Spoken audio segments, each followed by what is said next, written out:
ওরে, আমার গাছে প্রতিদিন অনেক পেয়ারা হয়, আমি তো পেয়ারা বিক্রি করতে করতে অল্প দিনের ভিতরেই বড় লোক হয়ে যাবো। আরে আমার পেয়ারা গাছ থেকে পেয়ারা প্রতিদিন কোথায় চলে যাচ্ছে? নিশ্চয়ই কেউ চুরি করছে। এখান থেকে লুকিয়ে লুকিয়ে দেখতে হবে কে আমার পেয়ারা চুরি করে নিয়ে যায় আজকে। ওই চোরকে আজ হাতে হাতে ধরবো। আশেপাশে কোথাও তো দাদুকে দেখছি না, এই সুযোগে পেয়ারাগুলো নিয়ে পালিয়ে যায়। আজকে আমি দেখবো এই কবুতর আমার পেয়ারা নিয়ে কোথায় যায়।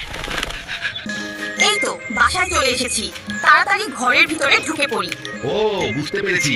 তার মানে কবুতরটি মা হতে চলেছে, এই জন্য খাবার সংগ্রহ করে রাখছে। হায় আল্লাহ, এখন তো অনেক ঝড় বৃষ্টি হচ্ছে, আমি এখন কোথায় যাব, কোথায় থাকবো? এখন তো অনেক ঝড় বৃষ্টি হচ্ছে, তাড়াতাড়ি গিয়ে কবুতরকে উদ্ধার করতে হবে। কবুতর বন্ধু, আজ থেকে তুমি আমার সাথেই থাকবে, ঠিক আছে? চলো, আমার বাড়িতেই চলো। আরে কবুতর, তুমি তো অনেকগুলো ডিম পেরেছো। তোমার ডিমগুলো দেখে আমার খুব ভালো লাগছে। দাদু দেখো দেখো,